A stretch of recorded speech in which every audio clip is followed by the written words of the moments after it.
एक डिबेट में जब मौलाना साहब ने प्रभु राम पर कटाक्ष करते हुए बोला कि प्रभु राम सब में हैं, तो सुधांशु जी ने उनको बहुत अच्छी तरह से उदाहरण देकर भगवान राम और सनातन धर्म के बारे में समझाया। साथ ही सुधांशु जी ने इंग्लिश कैलेंडर के बारे में बहुत ही रोचक जानकारी दी। आइए देखते हैं।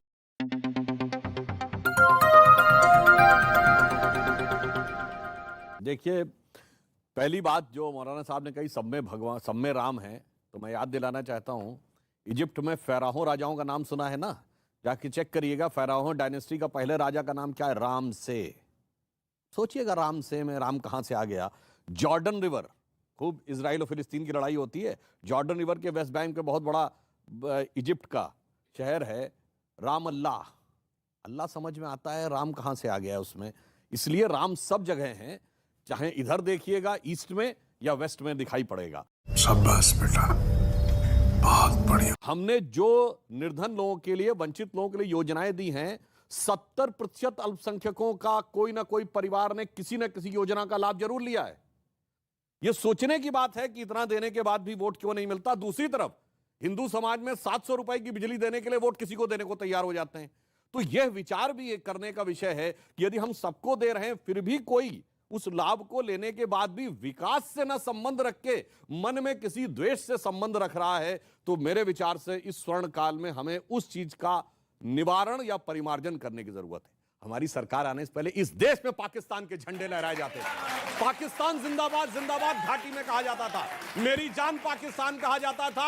अब मेरी जान पाकिस्तान कहने वालों की जान सांसत में अटक गई है। चिंता मत करिए। और हकीकत जानते क्या हो गई है? हमारी सरकार आने से पहले हम जाके शिकायत करते थे यूएन में कि पाकिस्तान सता रहा है, आज पाकिस्तान शिकायत करता है जाके कि हिंदुस्तान आंख दिखा रहा है।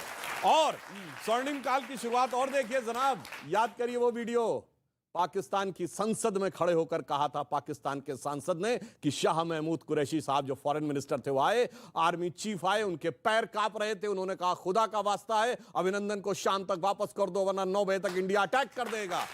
अरे जनाब, इब्तिदाए इश्क है, रोता है क्या, आगे आगे देखिए होता है क्या। और अभी तो रुको, क्लाइमैक्स अभी बाकी है। अभी मजा आएगा ना भिड़ो। हमारा नया साल शुरू होता है मार्च से। अब मैं एक बात कहना चाहूंगा, 2 महीने का अंतर है दोनों में। तो जनवरी, फरवरी, मार्च, अप्रैल किसके नाम पे हैं? आप जाके नेट पे चेक कर लीजिएगा, मिल जाएगा।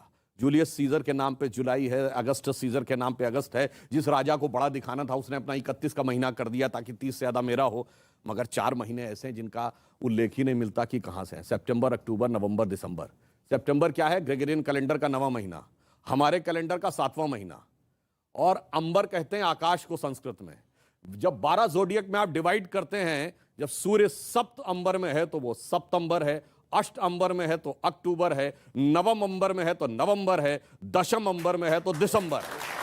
और जिनको मेरी बात के ऊपर कोई यकीन ना हो तो मैं पूछना चाहता हूं, बता दो ओरिजिन ऑफ द वर्ड सितंबर, अक्टूबर, नवंबर, दिसंबर। और फिर यदि ये सब कुछ सच है तो जिन जिन लोगों ने अपने महीने का नाम बड़ा करने के लिए 31 का महीना किया, तो सारे कटने कहां से चाहिए थे? आखिरी महीने से कटने चाहिए थे ना।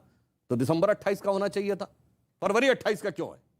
इसका अर्थ साफ है कि जैसे हमारा जिस समय चैत्र शुक्ल प्रतिपदा आती है मार्च के महीने में, सारी दुनिया में एक जमाने में वही कैलेंडर था। मगर अफसोस कि आज हम उसमें आ गए हैं। धीरे धीरे कुहासा छट रहा है, शोक की पिछली रजनी बीच विलसता सुख का नवल प्रभात, एक पर्दा व झीना नील छुपाए है जिसमें सुख गात।